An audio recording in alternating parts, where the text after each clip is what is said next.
ನೋಡಿ ಒಂದು ಆಪರ್ಚುನಿಟಿ ಕೊಟ್ಟಿದ್ದೇನೆ, ಮನೆನೇ ಓಡಿಸ್ಕೋಬೇಕು ಅಂತ ನಿಮ್ ಖುಷಿ ಇದ್ರೆ ಓಡಿಸ್ಕೊಳ್ಳಿ, ನನ್ಗೇನ ಬೇಕಾಗಿದೆ. It's not my property.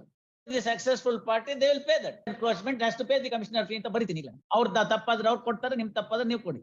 ಅವ್ರು ಬಂದ್ರು ನೀವು ಅವ್ರ ಕಾಂಪೌಂಡ್ ಇಂದ ಅಳತೆ ಮಾಡ್ಕೊಂಡು ಬಂದಿದ್ದೀರಿ ಇವ್ರ ಜಾಗ. You want to pay him, you pay him, that's all. ನೀವಿಬ್ರು ಸೇರ್ಕೊಂಡು ಅವ್ರಿಗೆ ದುಡ್ಡು ಕೊಡಿ, 5 ಅಡಿಗೆ ಆಗೋಷ್ಟು ಕೊಟ್ರೆ ಮುಗೀತು, ಮ್ಯಾಟ್ರ್ ಅಲ್ಲಿಗೆ ಮುಗಿಯುತ್ತೆ. Why should I? What are you up to? Ready to file ಅಂದ್ರೆ ಫೈಲ್ ಮಾಡಿ, ಬೇಡ ಅಂತ ಹೇಳಿದ್ದಾರ? Why? The date was given for today. You don't file it, you lose the opportunity. That's all.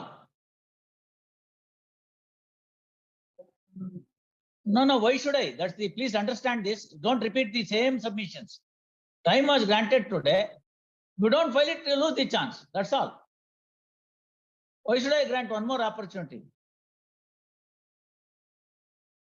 Why should I grant? There is a lateral shift even according to his sketch.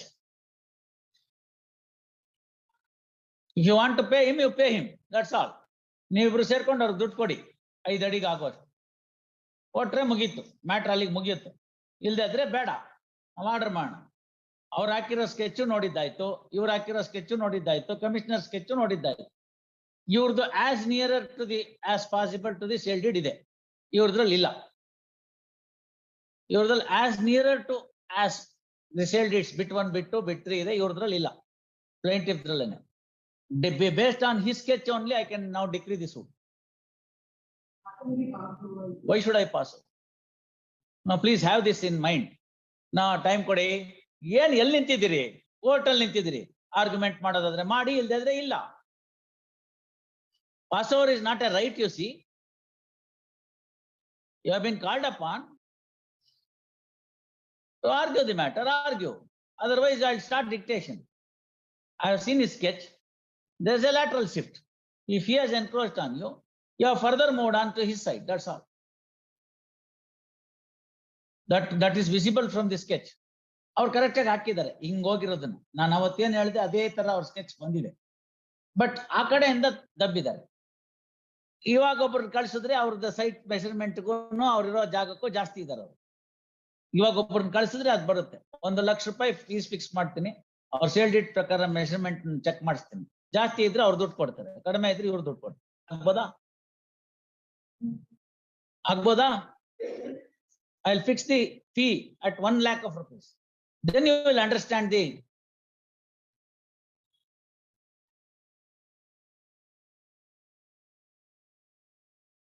successful party, they will pay that. Encroachment has to pay the commissioner fee ಅಂತ ಬರೀತೀನಿ. ಇಲ್ಲ ಅವ್ರ ತಪ್ಪಾದ್ರೆ ಅವ್ರು ಕೊಡ್ತಾರೆ, ನಿಮ್ ತಪ್ಪಾದ್ರೆ ನೀವು ಕೊಡಿ. ಅವ್ರು ಬಂದ್ರು ನೀವು ಅವ್ರ ಕಾಂಪೌಂಡ್ ಇಂದ ಅಳತೆ ಮಾಡ್ಕೊಂಡು ಬಂದಿದ್ದೀರಿ ಇವ್ರ ಜಾಗ. ಅಷ್ಟೇ ಆಗಿರೋದು. ಅವ್ರು 6 ಅಡಿ ಎಕ್ಸ್ಟ್ರಾ ಇದ್ದಾರೆ ಅವ್ರ measurement site ಇಂದಕ್ಕಿಂತ.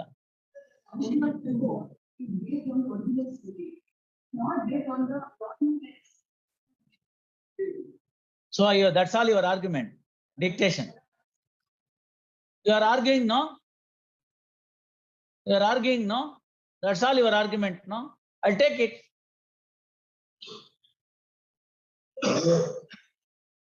I'll take that argument.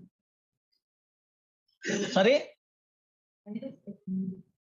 Immediately by 2:30.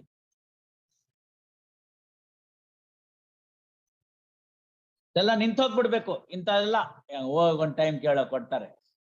ಈ ಆಟಿಟ್ಯೂಡ್ ನಿಂತೋಗ್ಬಿಡ್ಬೇಕು. ನಿಂತೋದ್ರೆ ತನಗೆ ಎಲ್ಲ ಸರಿ ಹೋಗುತ್ತೆ. Appeal is of the year 2007. 15 years have elapsed. This exercise should have been carried out 15 years earlier.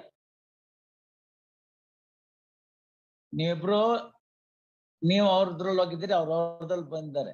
ನೀವ್ ಎಷ್ಟು ಹೋಗಿದ್ದೀರೋ ಅವ್ರು ಎಷ್ಟು ಹೋಗಿದ್ದಾರೋ ನೋಡ್ಕೊಂಡು ಅವ್ರಿಗೊಂದಷ್ಟು ದುಡ್ಡು ಕೊಡ್ತೀನಿ ಅಂತ ಹೇಳಿ ನಾನು ಒಪ್ಪಿಸ್ತೀನಿ. ಇರೋದಕ್ಕೆ ಅದು ಮುಗಿಯುತ್ತೆ.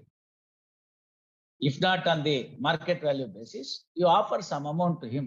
The litigation will come to an end within no time. At this distance of point of time, he cannot take back that land, demolishing the structures. It's only in the question of money. Offer him. ನೀವು ನೋಡಿ ಒಂದು opportunity ಕೊಟ್ಟಿದ್ದೇನೆ, ಮನೆನೇ ಒಡಿಸ್ಕೋಬೇಕು ಅಂತ ನಿಮ್ ಖುಷಿ ಇದ್ರೆ ಒಡಿಸ್ಕೊಳ್ಳಿ, ನನ್ಗೇನ ಬೇಕಾಗಿದೆ. It's not my property. Ultimately you have to lose. If you want to lose it. ನಿಮ್ ಸೇಲ್ ಡೀಡ್ ಇನ್ ಮೆಷರ್ಮೆಂಟ್ ಗಿಂತ ಜಾಸ್ತಿ ಇದಿರಲ್ಲ, ನೀವು ಯಾಕಿದ್ದೀರಿ? It is not your case that somebody else on my further northern side has encroached upon my property. No. You went there, some vacant land was there, you occupied it. As a result, nim compound inda iವ್ರು ತಗೊಂಡ್ರು ಅಳತೆ ಹಿಡಿಯುವಾಗ. ಇವ್ರು ತಗೊಳ್ಳುವಾಗ ಇವ್ರು ನೋಡ್ಬೇಕಾಗಿತ್ತಲ್ಲ ನಂದೆಲ್ಲಿದೆ ಅಂತ. ಇದುವರೆಗೆ ತನಕ ಇಷ್ಟೆಲ್ಲ ಗೊತ್ತಾದ್ರೂ ಕೂಡ ಏನ್ ಆಕ್ಷನ್ ನಿಮ್ಮ ಮೇಲೆ ಅವ್ರು ತಗೊಳ್ಳಿಲ್ವ? ಕಮಿಷನರ್ ನ ಕ್ಲಾಸ್ ಎಕ್ಸಾಮಿನೇಷನ್ ಮಾಡಿದಿರಲ್ಲ, ನಾನು ಸ್ಕೆಚ್ ನೋಡಿದ್ದೀನಲ್ಲ, ಅದಕ್ಕೆ ಅವ್ರಿಗೊಂದು ಪ್ರಶ್ನೆ ಕೇಳಿದೆ, ಇದೇನ್ ಹಿಂಗ್ ಕೊಟ್ಟಿದ್ದೀರಲ್ಲ? ಈ ಅಗ್ರಿ ಇಲ್ಲ ಸರ್, ಅದು ಸೇಲ್ಡೆಡ್ ಹಾಕ್ ಮುಂಚೆ ಬಿಟ್ ಬೈ ಬಿಟ್ ಸೇಲ್ಡೆಡ್ ಹಾಕ್ ಮುಂಚೆ ತೆಗ್ದಿದ್ ಮೆಜರ್ಮೆಂಟ್.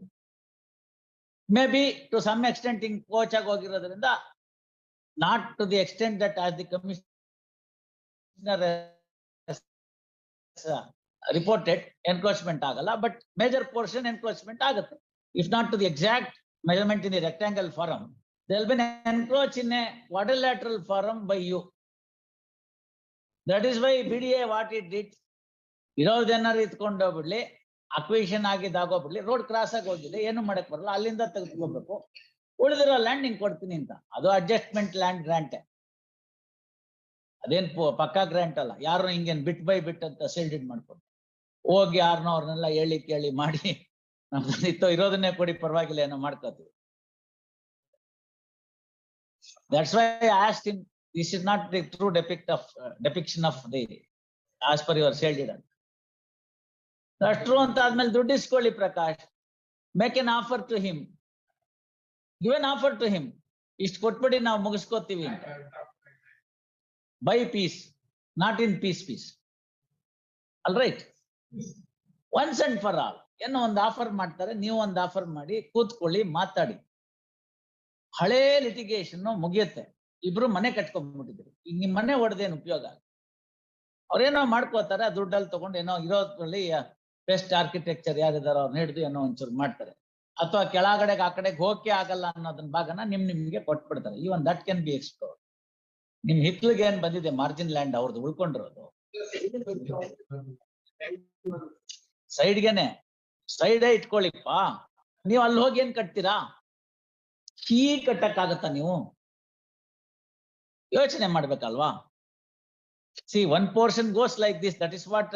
ಅದನ್ನ ನೀವು ಕಮಿಷನರ್ ಸ್ಕೆಚ್ ನ ಹಿಂಗಿರೋದನ್ನ ಹಿಂಗ್ ಇಟ್ಕೊಂಡ್ಬಿಟ್ರೆ ಅದು ತೋರಿಸುತ್ತದೆ. ಈ ಕಡೆ ಅಗಲ ಜಾಸ್ತಿ ಇದೆ, ಈ ಕಡೆ ಮೂಗ್ ಹೋಗ್ತಾ ಹೋಗ್ತಾ ಹೋಗ್ತಾ ಕೊನಿಕಲ್ ಶೇಪ್ ಆಗುತ್ತೆ. That is what I did when I ask the records. ಎಲ್ಲೋ ಪೋರ್ಷನ್ ಏನ್ ತೋರಿಸಿದಾನೆ, that is the one portion that is in the encroach, not in the rectangle farm.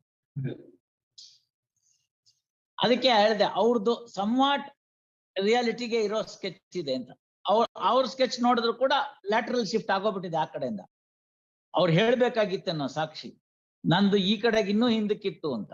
ಇನ್ನೂ ಹಿಂದಕ್ಕಿತ್ತು ಅಂತ ಹೇಳಕ್ ಅವ್ರು ಆತರ ಪ್ಲೀನೇ ತಗೊಂಡಿಲ್ಲ, ನಾನೇನು ಮಾಡಿಲ್ಲ ಅಂತ ತೆಗೆದುಕೊಂಡಿದ್ದಾರೆ. ಅವ್ರು ಶಿಫ್ಟ್ ಆದ್ರೆ ಇವ್ರು ಅವರಿಂದ ಫರ್ದರ್ ಶಿಫ್ಟ್ ಆಗಿದ್ದಾರೆ. ಏನಿಲ್ಲ, ನನಗೆ ನನ್ನ ಉತ್ತರಕ್ಕಿರೋ ಯಾರ್ದು ಜಾಗ, ಆ ಕಾಂಪೌಂಡ್ ಇಂದ ನನ್ನ ಮೆಷರ್ಮೆಂಟ್ ನನ್ನ 40 ಅಡಿನೋ ಏನೋ ಹೇಳ್ಕೊಂಡ್ಬಿಡ್ತೀನಿ ಅಂತ ಅಳಿದಿದ್ದಾರೆ. ಆಕ್ಚುಲಿ 6 ಅಡಿ ಅಲ್ಲಿತ್ತು ಅಂತ ಅನ್ನೋದು ಗೊತ್ತಾಗ್ತಾ ಇಲ್ಲ ಅವ್ರಿಗೆ. ಅಲ್ಲಿಂದ ಅಳಿಬೇಕಲ್ಲ 6 ಅಡಿ ಬಿಟ್ಟು, ಅವ್ರ ಮೇಲೆ ಏನು ಮಾಡಕ್ ಹೋಗಿಲ್ಲ. ಶಾಬಾದಿ ಮಟ್ರು ಇವರ ಲ್ಯಾಂಡ್ ನ ಕಾಂಪೌಂಡ್ ಇಂದ ಅಳಿದಿದ್ದಾರೆ, ಅಲ್ಲಿಗೆ ಪ್ರಾಬ್ಲಮ್ ಆಗಿದೆ ಅದು. So ultimately that came on you. When it came on you, it did not come in the form of a rectangle shifting, it came in a very ಕೋಚ್ ಆಗಿ ಬಂದಿದೆ. That is how I set ಹಿಂಗಾಗಿದೆ ಅದು encroachment. ಅದಕ್ಕೆ ನಿಜ square feet ಎಷ್ಟಾಗುತ್ತೆ ನೋಡಿ ಮಾತಾಡ್ಕೊಳ್ಳಿ. ನೀವು ಅಷ್ಟೇ ನಿಮ್ ಮೆಜರ್ಮೆಂಟ್ ಅನ್ನ ಕೊಡುವಾಗ on the northern side sale deed ಪ್ರಕಾರ ಕೊಡ್ಲಿಲ್ಲ ನೀವು. You gave a different measurement after the sale deed has taken place. What to do? So ಅದಕ್ಕೆ ಮಾತಾಡಿ, ಅವ್ರ ಜೊತೆ ಕೂತ್ಕೊಂಡು 2:30 ಸ್ಕೆಚ್ ಹಾಕ್ಲಿ. In the mean time you talk to them, give an offer, put an end. ಇವತ್ತು ಮಾತಾಡಿ, ಅವ್ರ sketch ಹಾಕ್ಲಿ ಅಮ್ಮ, ಗೊತ್ತಾಯ್ತಲ್ಲ? ಇದು ಒಂದ್ ಭಾವನೆ ಬಂದ್ಬಿಡ್ಬಾರ್ದು, ಕೇಳಿದ್ರೆ ಕೊಡ್ತಾರೆ ಸಾಹೇಬ್ರು ಅಂತ, ಆ ಭಾವನೆ ಇರಬಾರ್ದು. ಇಲ್ಲ ಅಂತ ಒಂದ್ಸತಿ ದಿನೇ ಆಯ್ತು ಅಂದ್ರೆ ಅವಾಗ ಗೊತ್ತಾಗುತ್ತೆ. ಓ ನಾನ್ ನಗ್ನಗ್ತಾ ಮಾತಾಡ್ತೀನಿ ಅಂತ ಅನ್ಬಿಟ್ಟು ಏನು ಕೈಲಾಗದೇ ಇರೋರು ಅಂತ ತಿಳ್ಕೊಬಾರ್ದು. Court can also pass adverse orders, but this court always encourages the juniors because you are the next generation lawyers. So ಏನಾದ್ರು ನಿಮ್ senior ಕೇಳಿದ್ರೆ ಬೇಕಾದ್ರೆ I could be little more harsher, but not for you.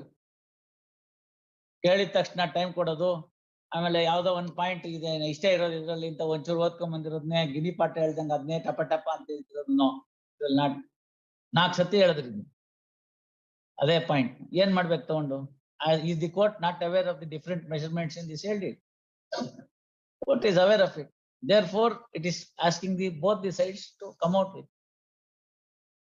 ನೀವೇನಾದ್ರೂ contribute ಮಾಡೋದಾದ್ರೆ ಅವ್ರ ಜೊತೆಗೆ ನೀವು ಒಂಚೂರು ಕಾಂಟ್ರಿಬ್ಯೂಟ್ ಮಾಡಿ ಬೈ ಪೀಸ್. Basically, he has to work it out. You also contribute so that things can be worked out. Yes, you are sandwiched between two people.